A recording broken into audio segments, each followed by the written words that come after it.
I'm gonna love running this place. But in the year 2032... This morning, Simon Phoenix escaped from his cryo facility. We are, quite frankly, not equipped to deal with the situation. Amidst a world of peace and calm... We're police officers. We're not trained for this kind of violence. How was the fiendish Simon Phoenix apprehended back in the 20th? In the end, it took just one man. John Spartan. Greetings, listeners. It is Thursday, February 16th, and I'm wishing you all a very joy day. We've gone through the disastrous news of the week, so it is my duty to inform you that today's episode will be a movie episode. Thank God. Okay, so previously we have, the sort of the post-apocalyptic, the sort of dystopian future science fiction genre is a rich one. And it's one that we've plumbed many times before on this show in sort of sci-fi dystopias that posit an apocalyptic or an authoritarian future. Like, for instance, Equilibrium asks, what if emotions were outlawed in the future? Avatar asks, what if the future is just the same brutal war for extracting resources and indigenous genocide that the last couple centuries have been about? Well, listener, today we examine a movie that asks, what if the future generally had a pretty good quality of life, but everyone was soy and libtarded? That's right, friends. We are discussing 1993's Demolition Man, starring the great Sylvester Stallone and Wesley Snipes.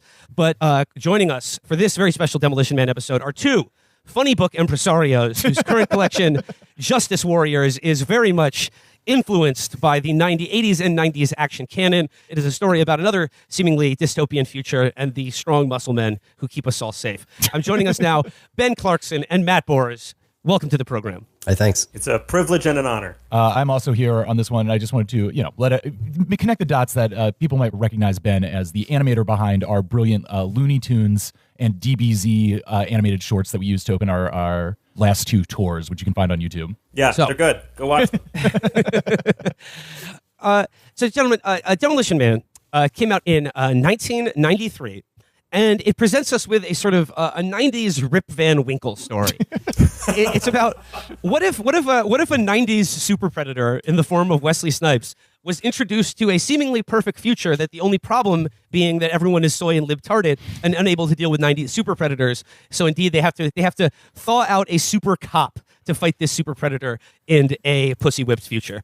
Demolition Man is directed by a guy named Marco Brambilla, whose only other IMDb credits is a 90s rom-com called Excess Baggage, starring Benicio del Toro and Alicia Silverstone, and the many made-for-TV movies based on the book Dinotopia. Now, Ben, Matt, you guys, I know you two drawing motherfuckers. I know you fuck with Dinotopia, right? Please tell me someone other than me had that book. I'm a big fan of this man's oeuvre. I think he's up there with Scorsese. I'm a Brambilla head, yeah. Yeah, no, well, the thing I love about Demolition Man, first of all, I saw it in the theater when I was 10. Oh, wow. I don't know. Did you guys see it in the theater? I didn't see it in the theater, but I was obsessed with this movie when I was a kid. And didn't it, Taco Bell, because Taco Bell's in the movie. I think Taco Bell, had Wesley Snipes and Stallone all over the giant cups, and you would go get a chalupa and get your Demolition Man stuff on, and the promotion felt like it lasted for like 2 years. So I've probably only seen it 3 times, including just the other day to brush up on it. But it looms large in my mind. I remember me and my friends would just go up to each other and go, "What's your boggle, sir?" After seeing this movie, because we were so...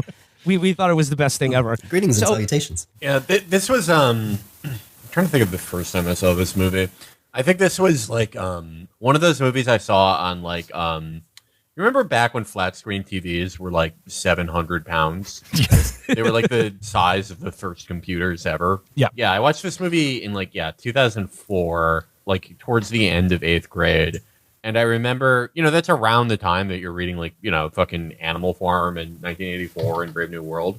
A lot of things I love about this movie. I like just how bad all the literary allusions are. Like Sandra Bullock's character being named, like, Lieutenant Huxley. Yes.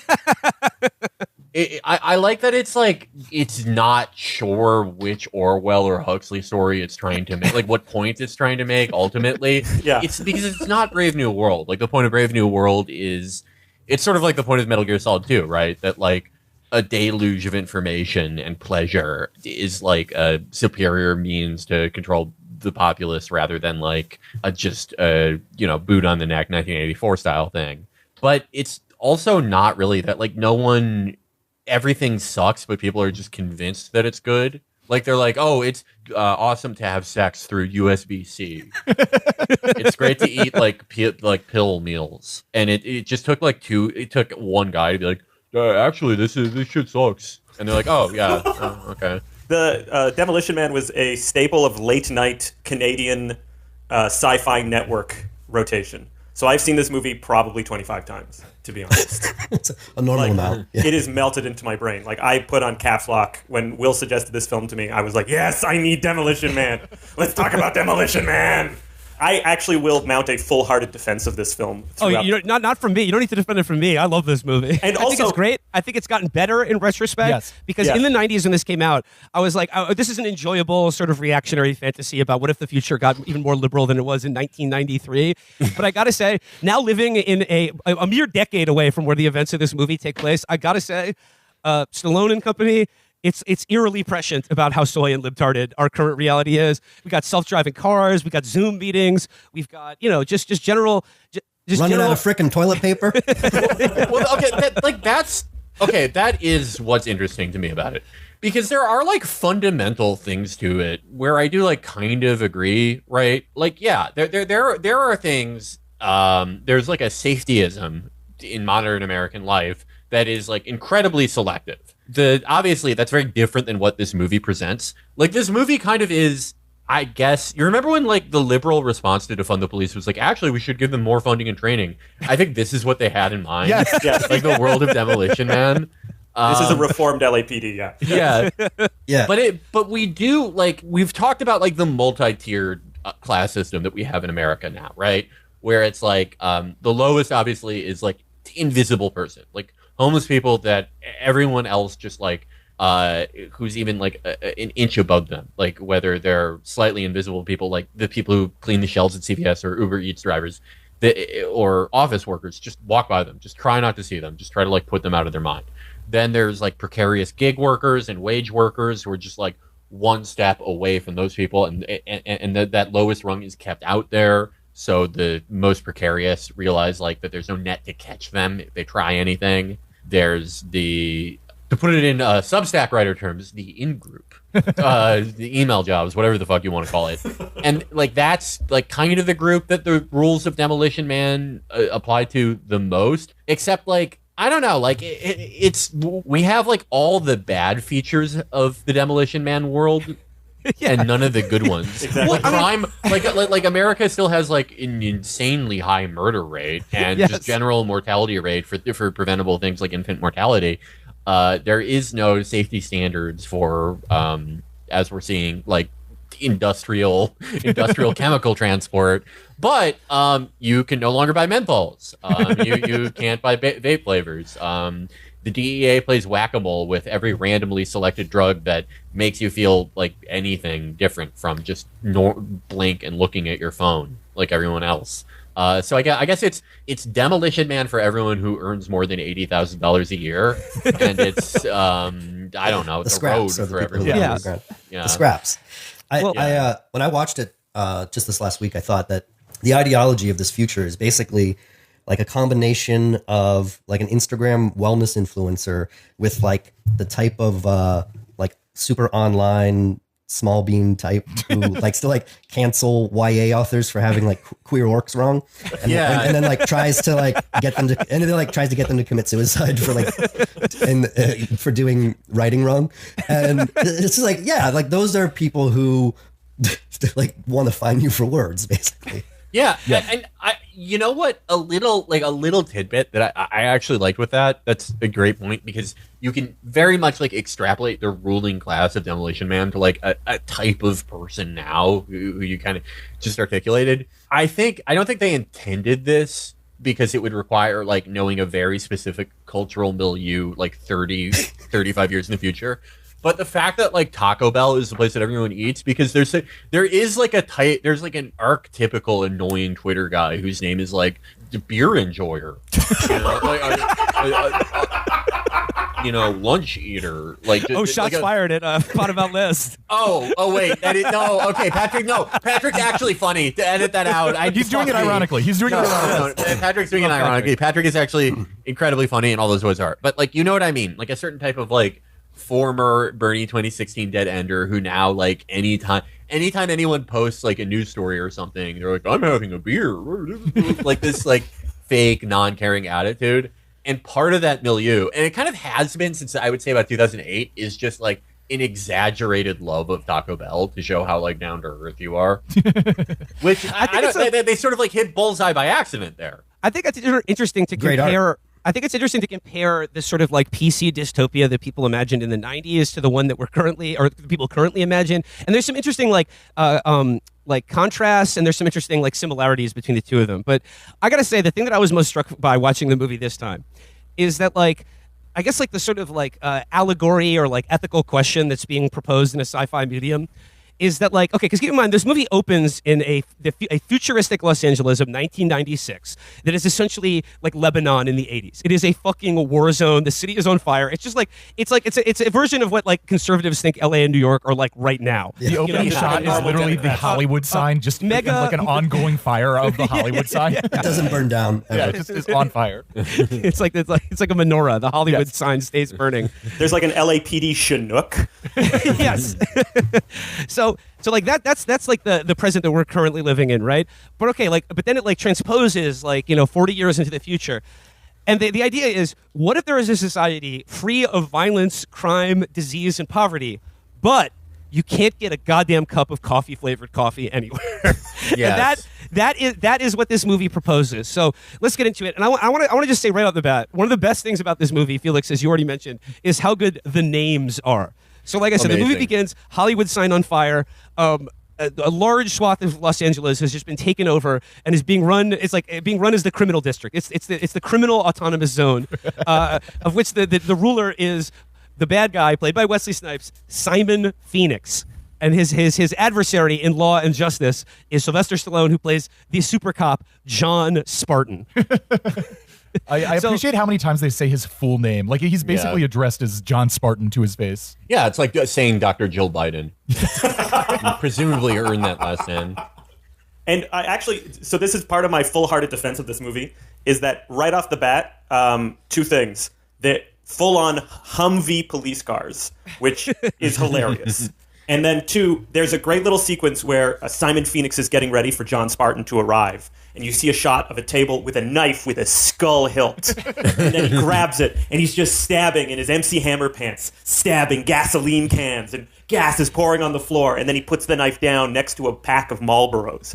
This is great directing.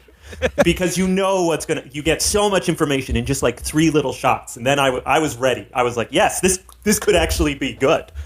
So John Spartan is chinooked into the crime autonomous zone. And Simon Phoenix has taken an entire bus full of civilians hostage. And John Spartan, the Demolition Man, is going to save them. But, Simon Phoenix, Ben, as you said, like he's spilled gas everywhere. He's got some cigs. And he blows everything up. The movie, the title promises you demolition. There's going to be a demolition.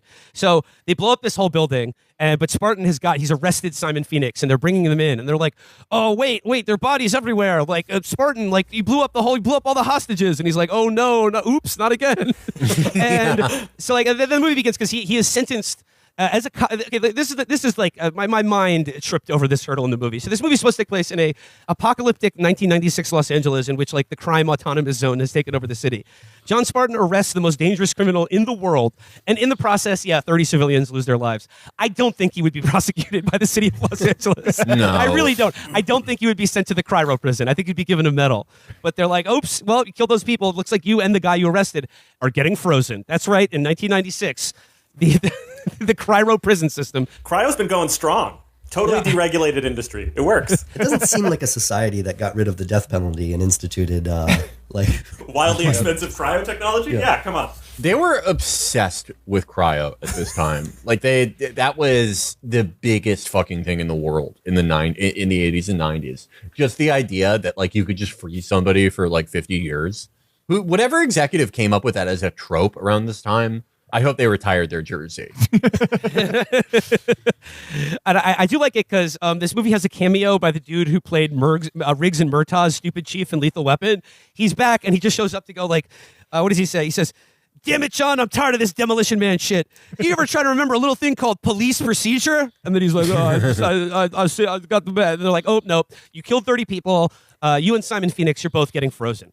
So, and then we get a really good scene of like a really wet Sylvester Stallone. They put him in a tank and cover him with lube. Yeah, and he's then they like just writhing in a tub of Purell, like a fetish video from early COVID. I mean, this director, I have to give him props. The viscosity of the cryo goo is absolutely perfect. Marco Brambilla, or whatever his name is, a very successful Canadian video artist. Yeah, he does like museum video installations, and this is the one movie he directed. Yeah, they had like a giant piece at the Phi Center here in Montreal just this summer by him. Like he's gone on to be like a pretty big deal in like Canadian fine art video, and he once made a piece which is like not a big deal at all. He made like the dumbest. Three, he is the top one Canadian fine art videoist. And every party he goes to, people are like, "You made fucking Demolition Man." He made a piece which is just screen watching Counter-Strike players, which I thought Felix would appreciate. A 1.6 or CSGO? 1.6. Yeah. Early Hey, CSGO. hey, it's like how I always say, CSGO is always going to be there for you. So John Spartan and his criminal adversary, Simon Phoenix, are both sentenced to the California cryo penitentiary system to serve a term no less than 70 years. And once again, California leading the way, America's most progressive state. And I just like to imagine Kamala is the one dropping the little freezing bead into his goo container, and she's like, "Awesome! How good is this? You're screaming in agony for 70 years." Enjoy trying to remember your wife. Good luck finding your daughter. Then the movie picks up again in the year 2032. That is less than 10 years away from this current day. And we see the warden of the cryo prison is like going through his business, and he's talking to introduction to character, police officer Huxley, played by Sandra Bullock. And the first thing you notice about the future is that everything is clean, but everyone talks like a goddamn nerd. Everyone is chipper. They talk in this really like sort of stilted, nerd like way. Have a peachy day, assimilating your information now, sir. So it's like, this is the price you pay to have a future. Hey, do you want crime to exist, but still people to be cool and badass, or do you want no crime to exist and everyone to be a pussy? That is essentially the question posed by this movie. A literal line from the warden to Lenina Huxley is, "Things don't happen anymore. We've taken care of that." Yes. And then like Detective Huxley, the thing is like, she's bored. She's bored with her job because she is a cop in a society with no crime. Aha, we say that. No crime, the perfect society. Oh, but the fissures in the edifice of this perfectly constructed utopia are beginning to show in the form of underground political street art being carried out by underground political leader Dennis Leary. And we talked about this is like, Dennis Leary will show up later in this movie, but this is the perfect role for Dennis Leary because, Matt, as you said, this is just, they're like, hey, could you do 30 seconds of your stand-up material? That's it. Yeah, the entire underground, they kind of abandon this plot. It gets kind of confusing. But the whole reason they're back is to wipe out the underground, right? The Dr. Cocteau or whatever. The Cocteau twins. Yeah. The future Los Angeles is ruled by the evil Cocteau twins. But their political ideology is Dennis Leary doing a 30-second like MTV commercial in 1992. They were just like, do that. We want to make a movie where an entire underground is basically run by you, and you're just you. And then you just say, I wish I could smoke cigarettes and drive a car and eat the reddest steak there is and get cancer and die. Dennis, do whatever you want. Just make sure it can get past corporate. Yes, he's leading the I'm an asshole rebellion against a nice future. He's like, freedom means the freedom to be an asshole, and no one in this future is an asshole. And so, Will, you mentioned that there's the underground street art. The little bit of graffiti gets sprayed on the wall by this little machine. The graffiti literally says, "Life is hell," with an IZ. Signed, Edgar Friendly. Oh, God. Yeah, and as Sandra Bullock said, this is like the worst incident of crime that they've had in 15 years. Oh, and the sign that was defaced says Ethical Plaza. Tell me it doesn't exist. Tell me Ethical Plaza doesn't now. exist right now. I think someone has named it. Yeah, no, that is probably like one of the horribly depressing places I walk by every day. Current residence in La Brea. Ethical Plaza. So we get we're treated to a a brief vision of what law enforcement is like in a crime-free future.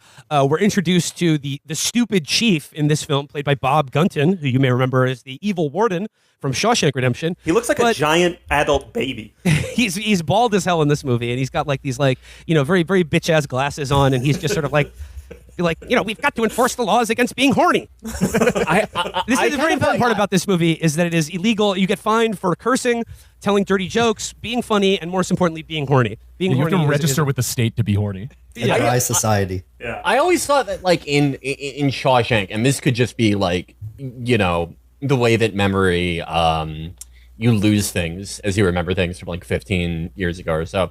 I thought in Shawshank he looked so much like Woodrow Wilson that it was, like, intentional.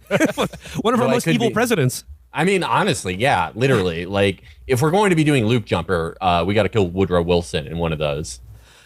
Oh, so what? People are no longer up on Loop Jumper lore?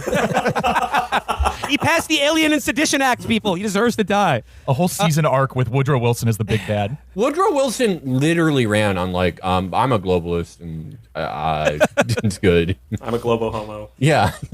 Woodrow Wilson was the original WEF. Okay, so like we see Sandra's office.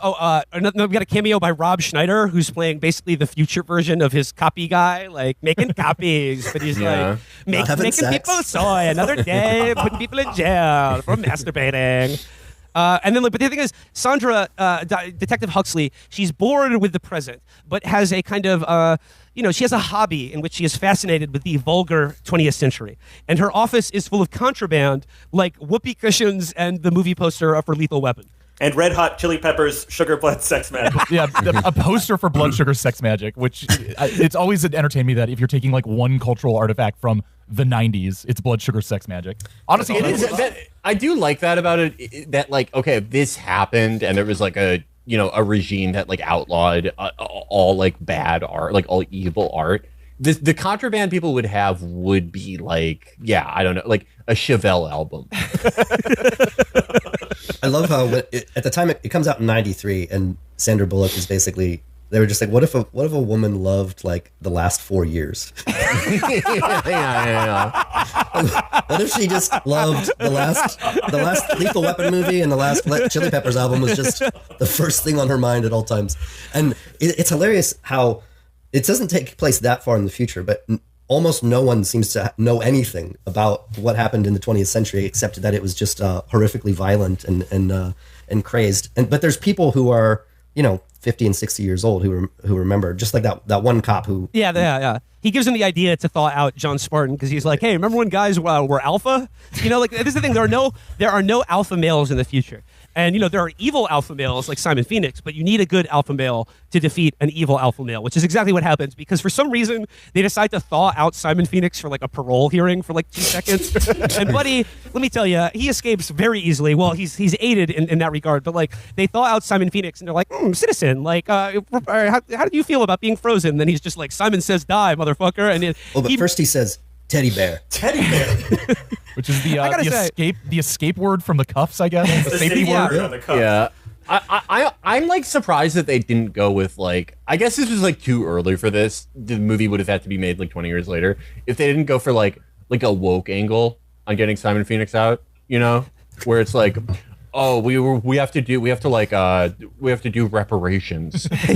Well, I mean, it shows that this movie is a product of the 90s because it couldn't anticipate where like some of the like politically correct liberal culture that it's satirizing would go. Like, so there's these odd incongruities. Like, for instance, when we get to like the future sex part, I think it's interesting that like the main vector for like an oppressive like future, like an oppressive condition of sex in the future is disease, but not consent. It's like the idea is that like everyone is so afraid of diseases that no one touches each other anymore, which is like a little bit different than the, I don't know, like hysterias over sex and existing today, or how you would imagine this movie would turn out if it was made today. Like you think Sandra Bullock would be taking out like, fill out form 76-B if you'd like to fondle my bust. Right. She would be making the shitty peace officers list.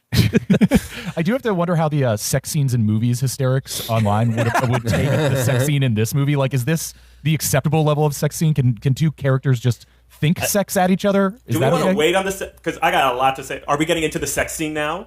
let's save it before we get to the future sex. But it's one of the interesting things about like of what lines up and what doesn't line up with like what a 90s reactionary would like extrapolate into the future about like a progressive like dystopia.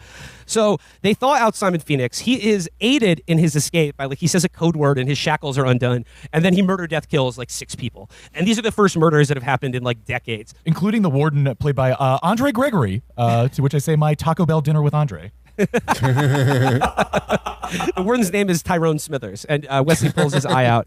I gotta say for a second, I think Wesley is great. I loved Wesley in this movie when I was a kid because I thought he was so cool and badass. And Wesley, he's just so good at kicking. You know, he loves showing off his kicking abilities in movies. Very credentialed martial artist. Yeah. Oh, really? Oh yeah, no, Wesley Snipes. I mean, the only guy I think who has like more sort of credentials in martial arts would be Jean-Claude Van Damme, just being an undefeated kickboxer. Apparently, Wesley was so good at martial arts they had to like tell him to intentionally kick worse or slower so they could film it properly. Oh wow! His kicks were too fast for the too fast camera. to be caught on film. Yeah. Wesley's great, but good lord, they have him saying some stupid shit in this movie. Oh like my his God. Simon Phoenix, they really push that Simon Says button quite a bit. And I do appreciate also his wardrobe in this movie. I watched it with Catherine last night, and she was like, "Why is he dressed like a toddler? He's dressed like Tommy Pickles from Rugrats, but he's killing people." He's wearing a bright orange shirt and like bright blue overalls, and then he's got this like bleached hair. I mean, like it's a look that really works for Simon Phoenix. I'll give him that. Yeah, he got into Michael Keaton's wardrobe from Beetlejuice for half of it. I didn't know that this was part of the lore until I went back and read about it. But Dennis Rodman's whole '90s look was straight out inspired by this. Oh wow. Oh, and check out Double Team, starring Jean-Claude Van Damme and Dennis Rodman, if you haven't seen that movie. That's another fantastic 90s action movie directed by the great Choi Hark. Okay, so back to Demolition Man. So like I said, Simon Phoenix like straight up murders like 6 people. The cops have no idea what to do. They're just crying. They're like, "Oh God, this violence. I can't take it." He murder death kills like 6 people, and then escapes from the cryo prison and goes to like a sort of like a therapy phone booth. That's like a computer terminal where you talk to as like a chatbot therapist, and they're like, "You are an important person, citizen. You are like you are better seen." health phone booth." Yes, yeah. I took a screen grab, and here are some of the options that you can click on this phone booth. Public psychiatrist, ego boost option, serenity sayings, and citizen confessional. These are the menu options. I mean, like I said, like when this movie came out in the 90s, I was like, this is a bit rich. But then now there's just a story this week about how people's like AI therapists are ghosting them and just being like, "Yeah, kill yourself, asshole, fuck you." And then we get the scene in the movie that I loved the most when I was a kid is Wesley Snipes, or just anyways, both Stallone and Snipes habitually cursing at this like little computer that finds them. It spits out like a ticket every time they say fuck, shit, ass, and they're like, "You citizen, you have violated the morality code." And Wesley's like, "What the fuck? Fuck you, asshole!" And the thing's just spitting out these tickets over and over again. But it's not long until Wesley is confronted by the soy cops of the future, and we get a good demonstration of libtard policing where they're consulting an iPad and they're like, "Ask the dangerous maniac how he's feeling." And if this movie were made now, they'd be like, "Ask the dangerous maniac their pronouns. Ask if they feel seen." I think what's psychotic about this scene, and I don't think the movie has much of an agenda. It's just like a hodgepodge of random things in the news and different sci-fi premises. But this is kind of the weirdest part where like 2 years earlier, everybody watched Rodney King get beaten, and then this movie is asking the question, how can the cops handle a black man? Make him comply without any violence whatsoever. Yeah, no, it's a nightmare They future. even shoot it like a police helicopter. Like they switch to like the 1200 millimeter lens because he blows out all the cameras for 5 blocks, and so it looks like LAPD helicopter footage. Also, I want to highlight the score during this fight scene is like a baby got their hands on a Yamaha DX10 and set it to like hip hop. Because it's just like record scratches and orchestra hits every time he kicks someone through a plate glass window. So, like, Bob Gunton, the stupid police chief of the future, they're beginning to realize that they are completely outclassed by one man with just a little bit of testosterone. So then we're introduced to Dr. Cocteau, played by Nigel Hawthorne, who is the sort of wellness guru of this brave new world, and he's conducting a Zoom meeting about the problem of scraps. Scraps being the underground dwelling Dennis Leary fans who keep fucking with society by putting dope ass graffiti everywhere. the Learyite revolutionary faction. Yeah. So like he's updated about the Simon Phoenix situation, and then we get back to the cops. They're like, well, he tells the cops like, you have every authority to like apprehend this suspect, but they're like, well, shit, how are we going to do that? And that's when the one old guy who's still with the cops, who was like alive in the 90s, is like, they're like, well, how was Simon Phoenix taken down originally? And they're like, the old guy is just like, well, we tried putting him on America's Most Wanted, and that didn't work, but it was one man, one cop, John Spartan, who killed 37 people as a result of his actions. And like they're like, computer, bring up file on John Spartan, and then we're treated to like a fan cam of his greatest police brutalities. And like there's a great scene where he's carrying some girl out of a demolition site, and like the stupid bitch ass media, they're like, John Spartan, how do you justify blowing up a $25 million shopping mall to save a girl who's not even that wealthy or cute? And then the girl goes, fuck you, lady. Yeah. I don't know. I didn't shop there. Isn't the beginning kind of like Cobra, but he's held accountable for his actions? Yeah. It was like, remember that movie you made a couple years ago? What if you were frozen afterwards? They should have. See, today it would all be part of the Cobra cinematic universe. Yeah. It's like Cobra 1, you see him in the present. Cobra 2, we're sending him to the future. So they realize Bob Gunton is like, he's not a cop, he's a muscle-bound grotesque. And, you know, like, I think there's a little bit of this movie that is like, this is sort of like in the vein of 90s action movies that were very much like influenced by the 80s action canon, but because it's the 90s, they began to gain a germ of like self-awareness and meta-commentary on action movies. Like, you know, The Last Action Hero being probably like the most significant one. This isn't as meta as that, but I couldn't help but discern that there's a little bit of like Stallone commenting on his own career and critics in this movie, where there's like, you know, soy movie critics are like, oh, Stallone, his movies are, he's just a muscle-bound grotesque who has brain damage and can barely talk. But what's Stallone saying in this movie? And I gotta say, he's right. The movies need muscle-bound grotesques with speech impediments. That is what we like. That's what the people need to be kept safe or entertained. Are muscle-bound grotesques in movies. So you say all you want about niceness and understanding and meaningful social themes. Get that bullshit out of here. We want Stallone back in movies. We want Schwarzenegger. We want weirdos with big muscles who can barely talk, dishing out justice. I think Demolition Man was part of that line of movies that you mentioned, like Last Action Hero, where after the 80s, they were running out of premises, and the premises start to be like Total Recall and True Lies are basically like require you to know who Schwarzenegger is, and then like pretend that he's a regular guy in the movie who gets to then pretend to be Arnold Schwarzenegger. Which you got that big running the jackhammer. So Demolition, I think Demolition Man is asking the question, like, what if movies like this can't exist in the future, where through violence you can, you know, get the girl and kill the bad guy without repercussion, and like just smoke cigarettes and cost freely. Yeah, what if 80s and 90s action movies can't exist anymore? What if we run out of premises? What are we going to do? Which is sort of a Hays Code reference. Like, there was a time when you couldn't have movies like this, and then it sort of revels in the fact, like, oh, we can have as much violence and sex as we'll talk about this film as you want, and that's like the best possible world. People online are wanting to bring it back. Yeah. Yes. They were talking about the Hays Code just last week, was like going around. People were like, I prefer this actually. Sex in movies makes me pretty uncomfortable. I don't know if you've ever watched a movie with other people or your dad and you've seen sex scenes, but I think it was awkward for me, so there should just be laws that prevent it. Hey, Matt, you laugh, but I saw Alexander Payne's Election in theaters with my mom and sister, and after that experience, I want the Hays Code to come back. Friends, until you've seen a character on screen of which you were not prepared for or warned for, say, you wouldn't believe how fucking wet her pussy gets when you're sitting in between your mom and younger sister. Oh, friends, I wanted to die. I watched Ninja Scroll with my dad in 1997. You're right. There's like tons of rape and sexual assault. It's insane. It's like, my dad was like, what is this? What are you watching? I was like, fucking Ninja Scroll, man. Rules. But okay, so like, they thaw out John Spartan. And they give him the deal. They're like, terms of your parole is you have to catch Simon Phoenix in the future, even though like your wife is dead and your kid is presumably elsewhere. But then like there's a little bit of Stallone becoming familiar with like the rules and customs of this brave new world. And similar to you said about like the kids on TikTok who want to bring back the Hays Code. This future is the law is defined by, like, for instance, like one of the first things he does after getting unfrozen is ask for a cigarette. Yes. And then he's told that smoking is not good for you. And in the future, anything that's bad for you is illegal. And that includes spicy food as well.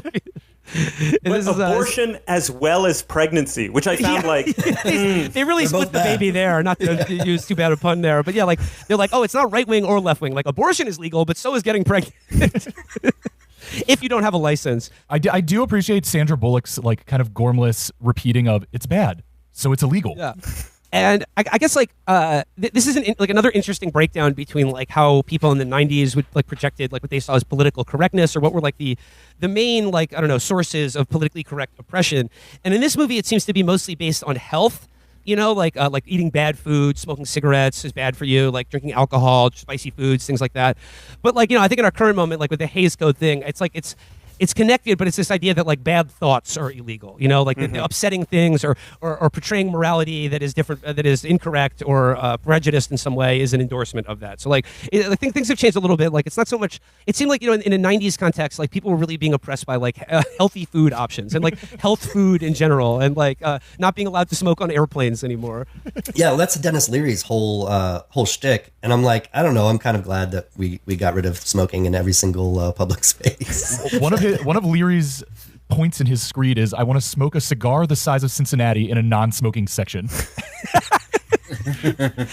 And you know, I know, like Fight Club is sort of a parody, but it's funny to watch that movie again, which is like very much a '90s movie, and like Project Mayhem and like this nascent fascism in America. Like, what are they rebelling against? Like having IKEA furniture and shopping out of catalogs. Like the '90s are such an interesting end of history time, and this movie is a perfect document of that. So, what I appreciate about this movie is that once it thaws out Stallone, like the plot just moves along incredibly fast. Oh, like there is they don't waste any time. Like, oh, who is this guy? Like, how does he fit into this world? No, like he's in uniform the next scene, and he's just accepted. Like, oh, it's 70 years in the future. The world I know is dead. But hey, I'm a cop again, but I can't curse and I can't take a shit because I don't know how the bathrooms work. So like this is another thing I was obsessed with as a kid with this movie: the 3 seashells. Yeah. And you know, I think we're all asking ourselves a question: how do you wipe your ass in this future? Okay, round the table. What is our best 3 seashell theory? I'll go first. Each one is a progressively smoother sandpaper. I heard you were supposed to use 2 to clamp and pull out the shit, and then the third to scrape clean. I think that's like what they intended, but. I'm not a fan of solving movies like they're a mystery box. I think it's better, and the intent of the author to leave it up to your imagination and speculation. There is no correct answer here. One of the things that was up to my imagination in this is that, so the 3 seashells shit is really funny, but so Stallone walks around this movie with basically a dirty ass. I mean, he cusses and he gets the toilet paper for the first time, but this takes place over, I think, days. He's eating, he's having bowel movements. Does this motherfucker have a dirty ass the whole time? Yes, man, I had the same idea. Like he's coming out of the bathroom going like, instead of toilet paper, they got these seashells here. Like he's already done a phenomenal paint job in that bathroom, and he's walking around with soiled undergarments, and then they're like asking after the fact, and then like you said, then he curses into the machine and gets some TP. But like, come on, we all know like he hasn't taken a shit in 70 years. He just demolished that bathroom, and then like, you know, we've all been there. You know, you're dying for one, and you go in there, and then only after you've done your business you realize that there's like a shred of TP hanging off a cardboard roll. This is part of my like over intellectualized defense of this movie. But the first thing he asks for when he's thawed out, Marlboro. He's reborn. It's his oral phase. Right? And then after the oral phase is the anal phase, where you're taught where to shit, how to shit. You have to retain your shit. And then he can't swear. The swearing is like his verbal diarrhea. So like he's being acclimatized. He's being taught. He's being socialized. The whole film is about his socialization to this world. It's sort of an analogy of being born into the world of rules that we have. So then he has his little anal phase moment where he has to like barf profanities so he can wipe his ass. Civilization and its discontents should be the alternate title to Demolition Man. So Stallone is like, okay, how are we going to catch Simon Phoenix? Well, if I know him, I know he's only after one thing and one thing only, and that's guns, guns, guns. He's looking to get strapped up. But in this future, the only place that guns exist are in a museum. And then we see Simon Phoenix, and he's walking into a museum, swagged out, and they're like, "You're now entering the Hall of Violence. This is our History of the 20th Century exhibit." The greatest font, the Hall of Violence. The diagonal font, yeah. And you know, so and then Sandra Bullock, John Spartan, and Benjamin Bratt is also in this movie. He's Sandra Bullock's partner. There's a thing where they're driving to the museum, and instead of cool rock music on the radio. People in the future listen to jingles from the 20th century, and they all sing along to the Armour hot dog song. And Stallone is like, "Put me back in the freezer. This shit is gay." I will say that in my first viewing of this movie, I did feel like some pride in smoking Marlboros. I did feel like, as a boy of 14, smoking, honestly, probably the worst economic deal for any cigarette at any time because they burn too fucking fast. I was like, yeah, I would be on the side of Dennis Leary in this world. So then, we're treated to a shootout between Simon Phoenix and John Spartan in a museum. We get my favorite line, "What seems to be your boggle?" before he throws another guy through a plate glass window. He says, Simon says bleed at one point. He gets a futuristic magnet gun as well. Before he literally points it at Stallone and says, "Brave New World." So they have a shootout in the museum. Simon gets strapped up with all the historical museum pieces. He's got an arquebus. But on his way out from the museum, Simon runs into Dr. Cocteau and his assistant, who is played by the gay guy from Beetlejuice.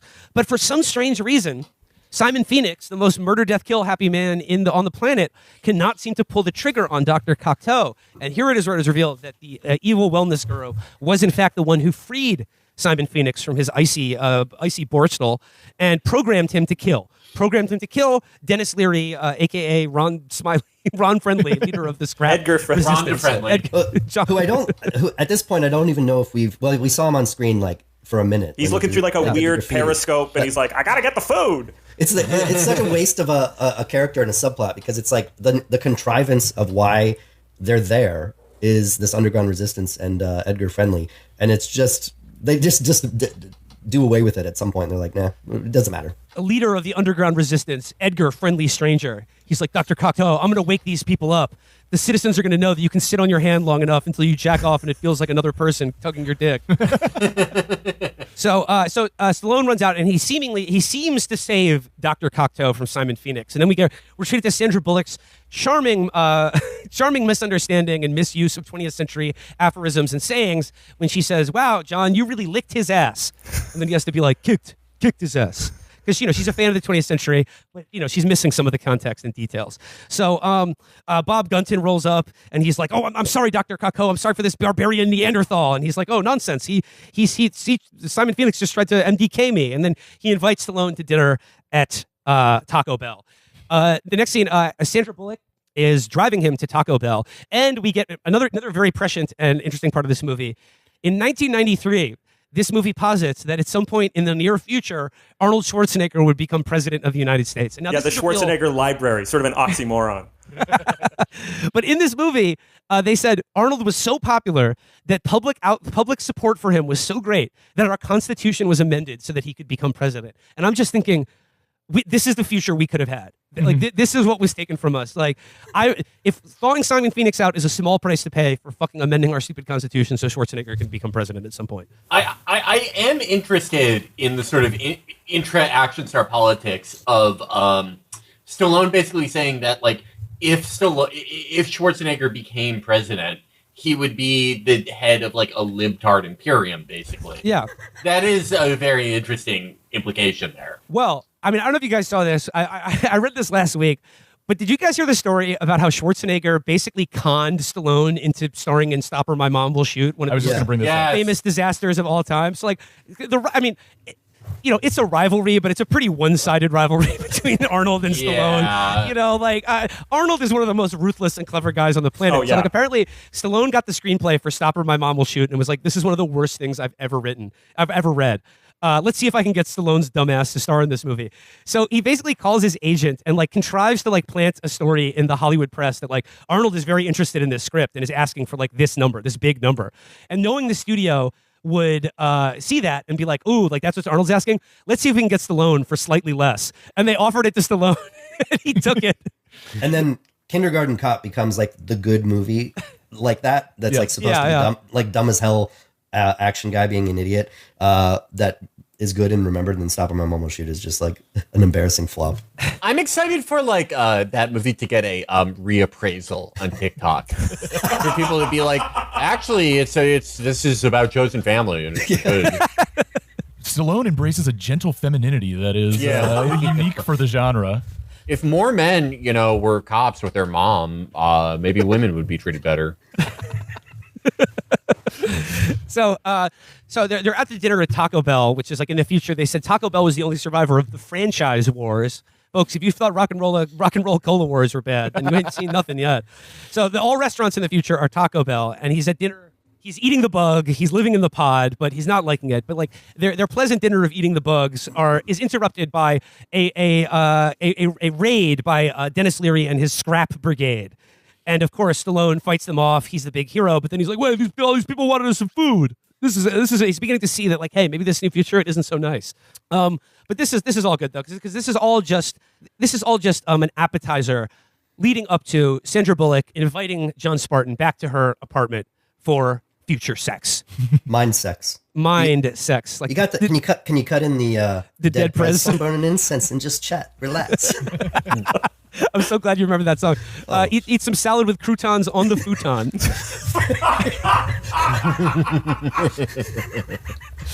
So we're about to see what, like, this is a future in which physical contact is discouraged, and like they've already shown that instead of like giving a high five or like patting someone on the ass, you have to sort of like go for the high five and then both just stop about an inch before contact and just do a little wax on, wax off. It's incredibly soy.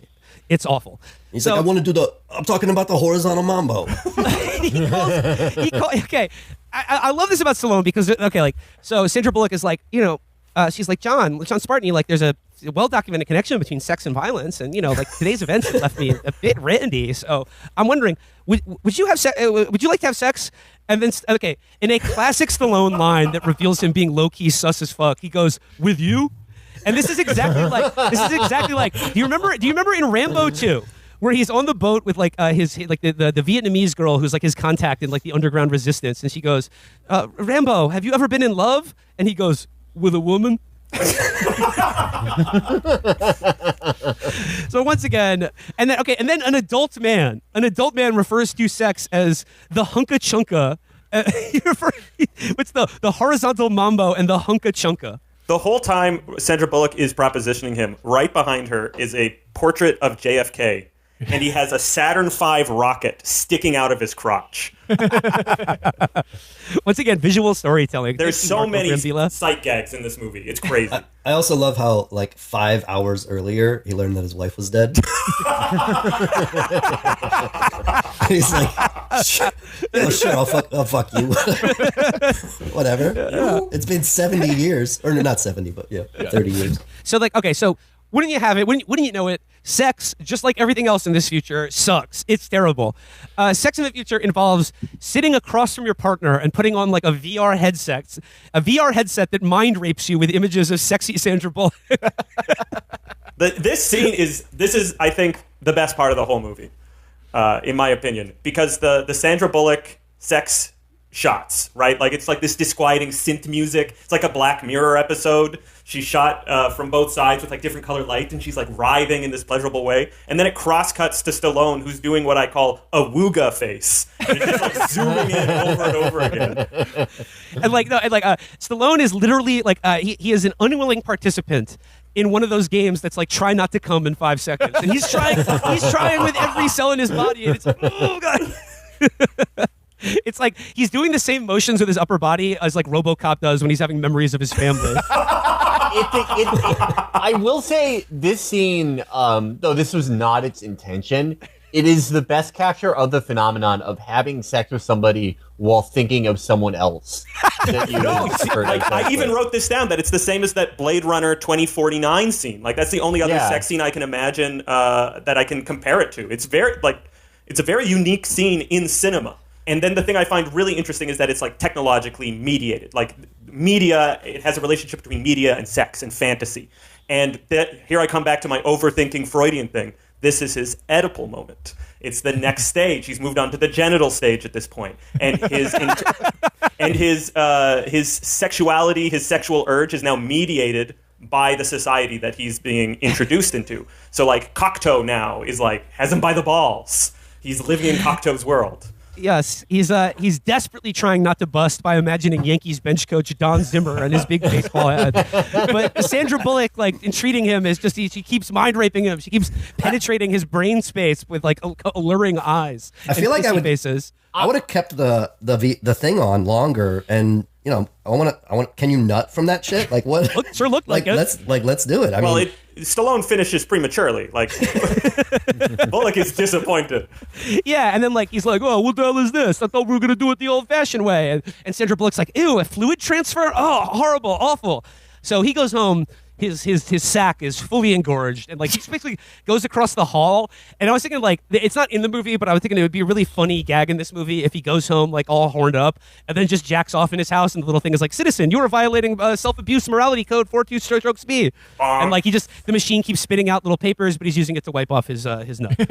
And then there's this really weird moment because then he gets like the security camera footage and he puts it in the TV, and he's like getting ready to watch the security camera footage, and he's knitting because he was programmed to knit. But then just like a naked blonde woman appears on TV and is like, "Oh, sorry," and then disappears. And it feels like that is that feels like they were contractually obligated to show tits in the movie. Ben, and this is another thing that like our current Demolition Man presence has robbed us of our alpha 90s heritage. In 80s and 90s action movies and comedies, if they were rated R, there had to be at least one totally superfluous scene of female nudity. You had to see tits in a movie. And it was like, that was the promise that filmmakers made with you. If you were seeing an R-rated movie, you were guaranteed to see at least one set of tits. And the Demolition Man just throws it in there totally randomly and gratuitously. We love it. Movie magic. No, I agree. They had to figure out how to put tits in this one. Like in Die Hard. They're like when Gruber and his terrorists first take over the Nakatomi Christmas party, there's just a scene of a woman running out of an office with like her breasts out going, "Ah!" That one's even more organic than this, though. Like, this is wild. That made some sense. I have this image of tits burned into my mind from a 1992 movie called White Sands with Willem Dafoe and Mickey Rourke. So Sam Jackson, great movie. I saw it in the theater. It came out in 1992. I was 8. So my dad took me to see it because he wanted to see it. And it was like, it had to have been my first time seeing tits on screen, because it was Mary Elizabeth Mastrantonio, who was like a 90s. Color of Money, Robin Hood, Prince of Thieves. Yeah. So I just remember seeing her tits in a shower scene. And it was like, I had this memory of it forever, and I never rewatched the movie. And then I actually rewatched it like last week, and it was very disappointing. It's just that's why you recommended it. It's just a second. It's just a second. But anyway, I thought I would tell you about a tits I remember. Well, the first time I saw boobs was in the beach party scene in the original Police Academy. So. Time Cop for me. That was a good one. Starship Troopers is mine. Oh. A very weird, like, desexualized nudity scene, Demolition Man was asking the question, what if these movies don't exist anymore? And they don't. Kids today, they're not seeing sex in movies. 8-year-olds, there's no fluid transfers. They're not seeing sex scenes when they're 8, and their dad makes them watch whatever he's watching. And I'm not going to be that kind of dad. Yeah. I'm actually going to date myself here. I was lying. The first breasts I ever saw was in the Millier brothers strumpet disrobes. That was the first tits I've ever seen. So it's the next day, and Spartan he feels compelled to apologize to Sandra Bullock for his unwanted proposition of a fluid transfer. So he knits her a sweater. And a cool thing in this movie is that while you're in cryo prison, you're like subliminally conditioned to do soy feminine things. You're sort of bimbo-fied. You're feminine. You're force femmed by the cryo process. So he knits her a nice sweater to say, "I'm sorry."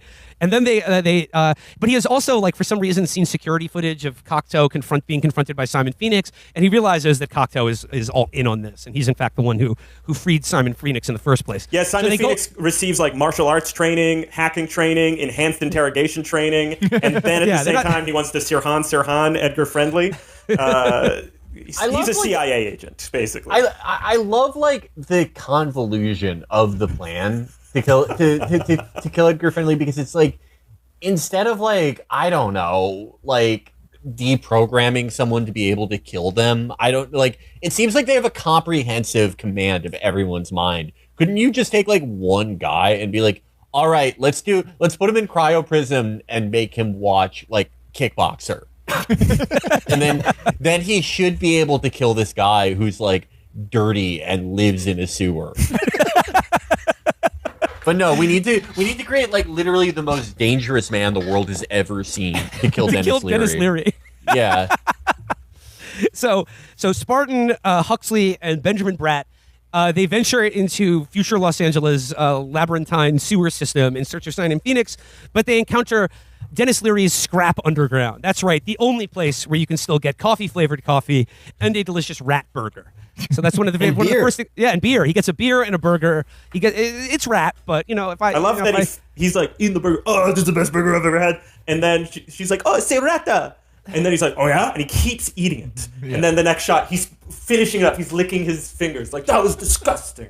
I mean, he's been eating bugs. He's been eating soy and bugs. So a rat would be pretty good if that's what you got. So like while they're doing this, like Simon Phoenix has already thawed out a collection of 90s alpha males who have also been put in freezer prison by John Spartan, and they go to attack them. There's a fight in the underground city.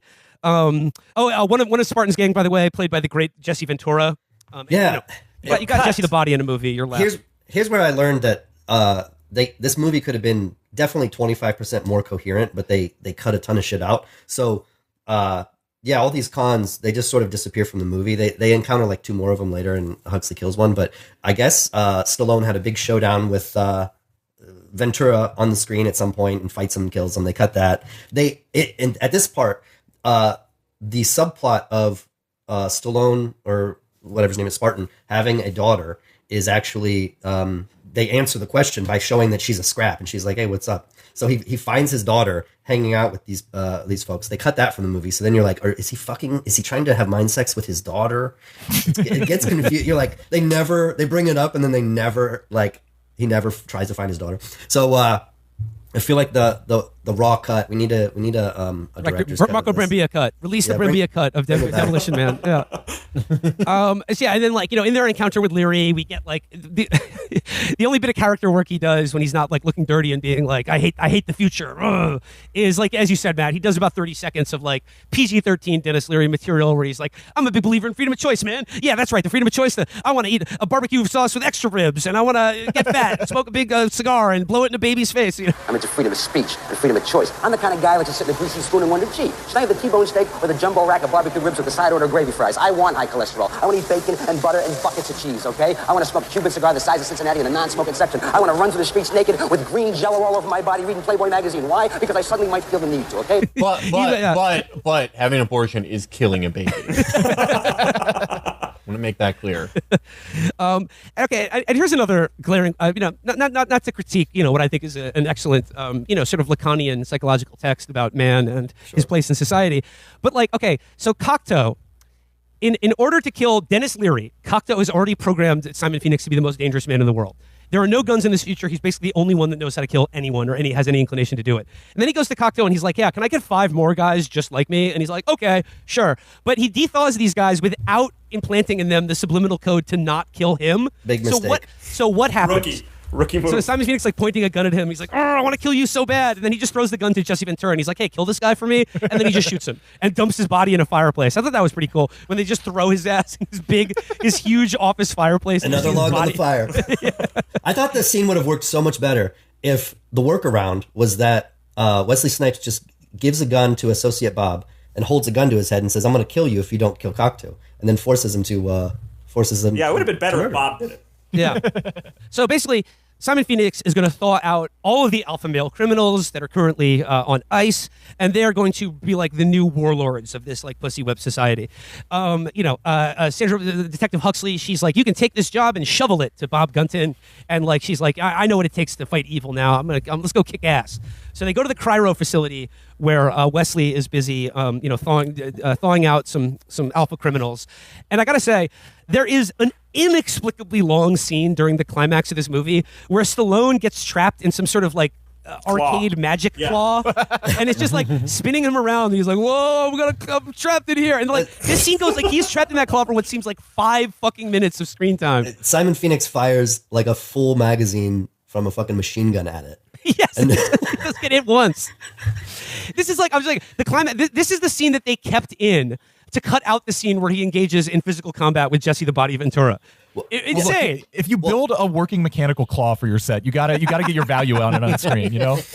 They also, at this point in the movie, they basically get rid of any reason why the movie exists except for Stallone and Snipes to fight each other. So Huxley has He knocks her fulfilled unconscious with a police baton. Yeah, well, her destiny is to become a 90s action star. So she kills a guy and is like, oh, wow, I just killed someone. Then he tases her and knocks her out to keep her out of the rest of the movie. They completely abandon the Dennis Leary stuff until the very end. They kill Cocteau, so his whole plan for society, which is like to do a 9/11 so he can finally make it the most peaceful, most controlled society whatsoever. But he also wants to engage in a eugenic breeding program as well. He's very like Elon Musk pilled in that regard. He likes freezing jizz. He likes to give people licenses to have high IQ babies, shit like that. And at one point in his conference room, he has like Cele, so they must be doing some sort of instrumentality project.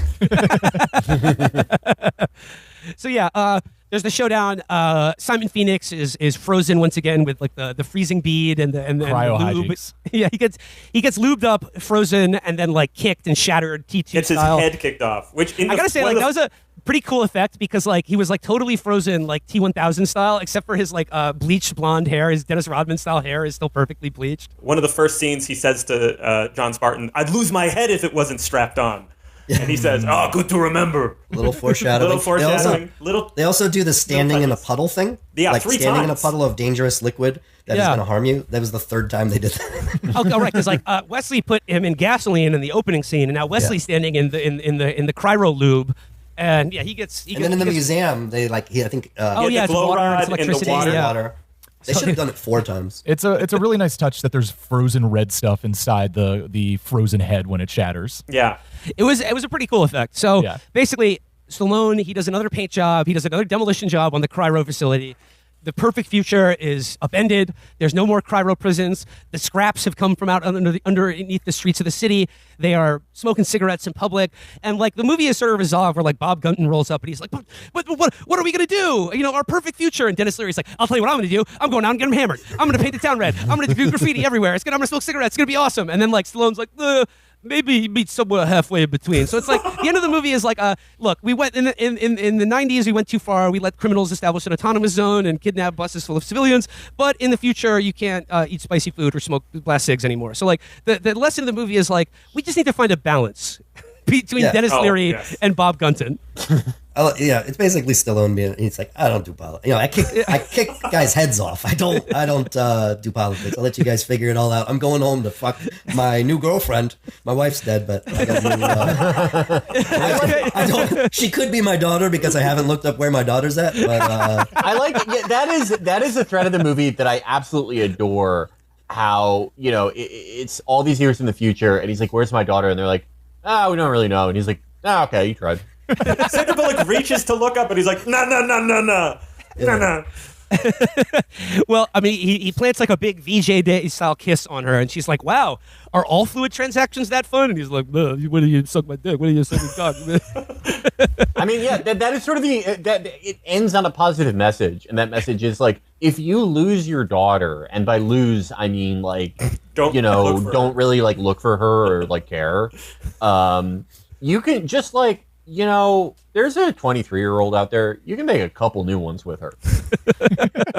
Well, I'm going with the director's cut, which is he talks to his daughter at the end when she's with the scraps. She's one of them. She's like the woman standing next to Dennis Leary. Also, we neglected to mention that there's one of the cops goes Antifa. Yeah, he joins Chaz. Benjamin Bratt. He's like he abolishes himself. He sees the fucking muscle car and the cigarettes and the rat burgers and is just like, I'm never going home. So the movie ends, and I don't know if you guys clocked this, but this movie has absolutely one of the worst like final credits song about the movie you just saw songs I've ever heard, and it's by Sting, and it's called Demolition Man. And like Chris, edit in a snatch of this song because it is describe the movie you just saw, but it is so clear that Sting was not shown this movie, even one frame of this movie. He was like, oh, so it's called Demolition Man with Stallone in it. All right. I'll whip up a song for that. And like there's lines like trying to create the Dr. Cocteau future where everyone eats bugs and just has and no one sex comes virtually. Yeah, no one comes ever in Sting's future. I do have to point out that I believe Demolition Man is the Police song from 1981 that this movie is, I believe, really? Isn't it a reference Grace Jones song? It might be a Grace Jones. I like Will's idea that Sting was hired sight unseen to write a song for the closing credits. I think that instead of the Sting song, they should have just run commercials, the jingles. Yes, yeah, that would have been obvious. Don't make me make the movie better. That So, director's cut Oh will my have God! it. Whoever's listening to this episode out there in Radioland, hire Matt and I to make Demolition Man the remake. 2. Or Demolition Well, Man 2. We are accepting. I'm glad you all brought up jobs. the possibility of a remake, because if there is IP out there that is a property that is begging to be remade in today's anti-woke cultural climate, it is Oh my Demolition Man, God. and I have the perfect hook for the Demolition Man remake. Okay, so hear me out. So it's a future in which all toxic masculinity has been drained out of society. It's supposedly a future world, but then the most evil woman ever is thought out. I don't know. We can figure it out. I don't know. It's like one of the Bravo housewives is like frozen and thought out, and she's a feral woman born into the world with no toxic masculinity. She's the most demonic woman ever, and she starts doing woman crimes everywhere. And they're like, oh, well, like, we don't know how to deal with this. And they're like, okay. Let her cook. In the early 21st century, the government launched something called Project Top G. Let's thaw him out. And they bring out Andrew Tate, and they're like, you were the best bitch breaker of the 21st century, and we've got one last job for you, sir. Convicted for human trafficking, sentenced to like 40 years in cryo. They take him out of a Romanian freezer, and they're like, we need you to traffic one last woman, Andrew. We'll give you one of your cars back. Also, So, the movie predicts pretty clearly Teslas, because one of the Yes. electric cars even just spontaneously explodes. And Stallone calls it a Mickey Mouse piece of shit before it drives off the road.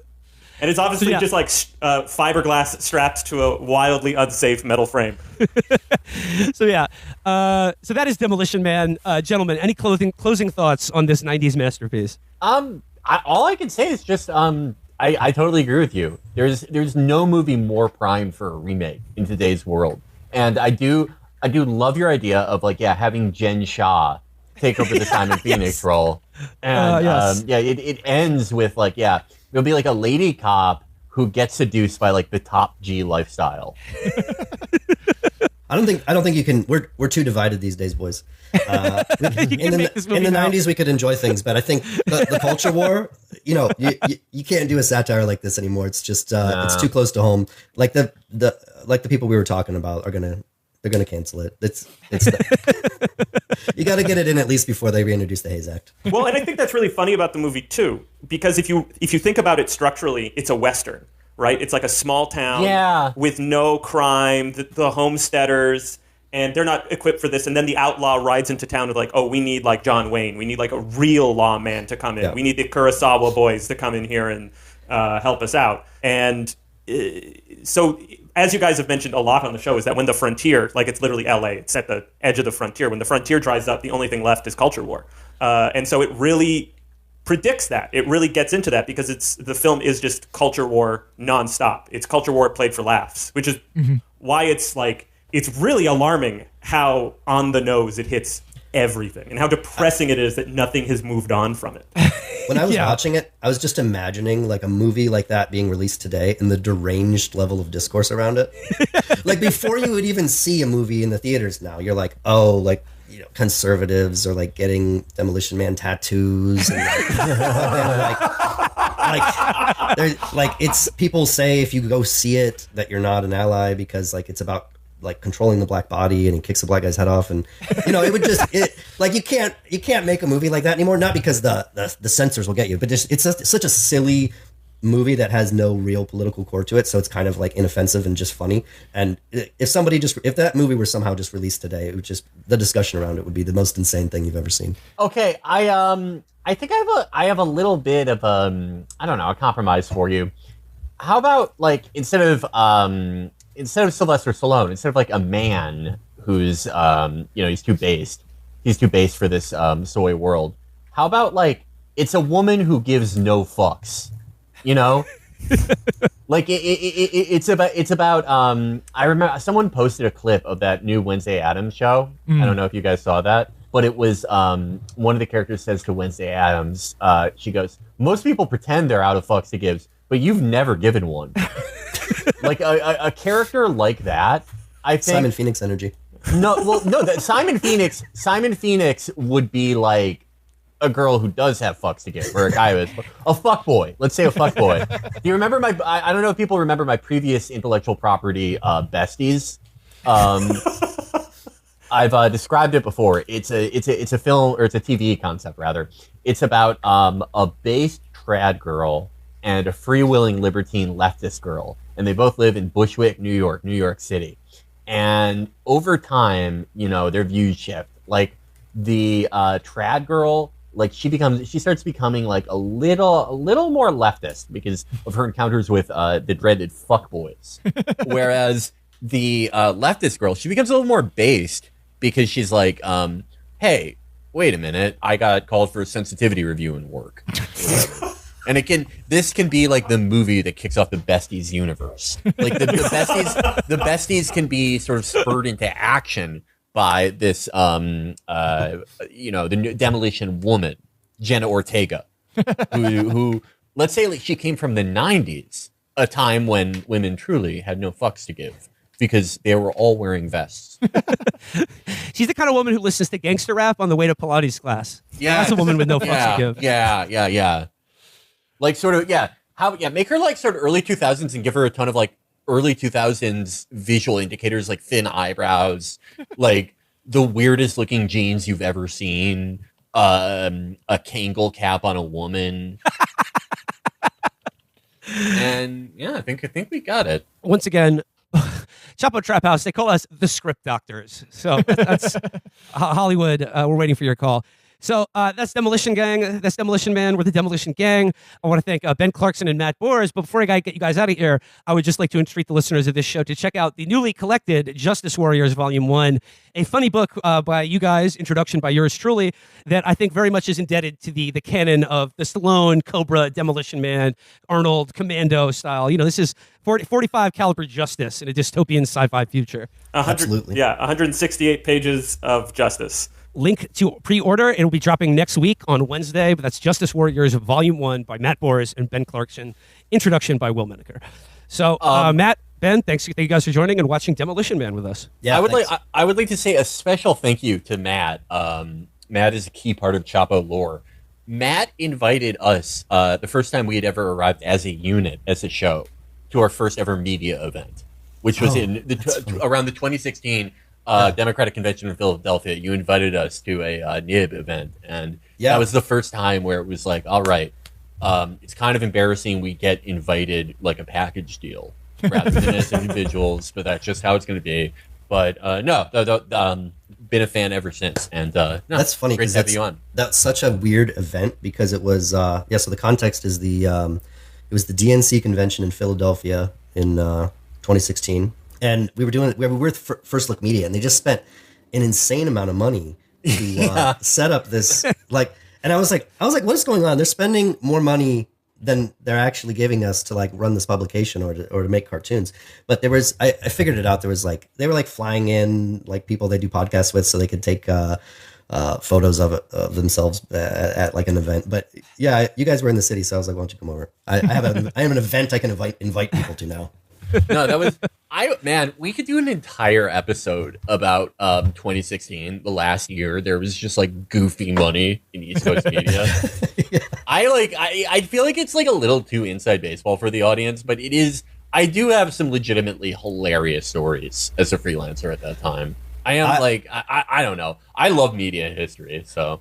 Well, I went through that whole web money era. Like I worked at Medium in like 2013 to 2015, and then First Look at like 2016 to 2019, and that like all that like when First Look laid us off, I was like, it's over. Like I'm never getting another media job again, and I don't really want one, but I'm definitely not getting one anyway. Is that where you got your show from? The Augenblick stuff? Yeah. Oh yeah, dude. First Look was like it was the like East Coast media quasi news site equivalent of like when they try to make Medellin in Entourage. It was like 20 times over budget. They never knew what they were doing. It just everyone was coming and leaving. It was such a weird project. Oh man, I worked there. You know, I got stories, but I don't know if they violate the papers I've signed. See if they do, because like I don't know. Okay, listeners, I'm dead serious about this. I really want to do a retrospective on the years 2015 through 2017 on East Coast media because it is so interesting to me. And I don't know. I mean, I've told people about like what genius was paying me to spend 10 minutes to annotate a John Shade article. to just, they had this thing called News Genius where I would just go into a John Shade article and write, like, you're bald. Maybe like thousands of dollars. I've got some good stories from the pivot to video era too. Like when I showed up for my job at Mike.com one day and every member of the staff had matching custom made Air Jordans on their desk, black Air Jordans. That's like what Corey Stoll's character does for his firm on Billions. I know. Okay. Please sound off in the comments if you want, like me, Chris, like Matt. I think there's some other people who are around at this time who can talk about what an insane time this was. If you care about media bullshit enough for me to do this episode, I will do it because I do love talking about it. It is like really, and I didn't sign any NDAs. Okay, well, I can talk about enough. It's fine. I don't know if anyone even cares. I will say I have nothing but good things to say about Vineet Bihara, the owner of Cafe. I'm not kidding. He I worked for a lot of goofy people at the time, but Vineet was the only guy where it was like, hey, we're going to write a fucking fake pundit who's a foot fetishist and sexually harasses like Dana Bash on Twitter. And he was like, okay. All right, we should wrap this up because I got to get this edited now in time for a belated Valentine's Day. Yeah, sound off in the comments if you want to hear the media episode. You're not having a fluid transfer, are you, Chris? Well, we'll see. Depends how nice the steak is tonight. All right, that does it for Demolition Man. Once again, thanks to Matt Boers and Ben Clarkson. Justice Warriors Volume 1 in stores next week. Cheers, guys. Bye. Guys. Bye-bye. Be well.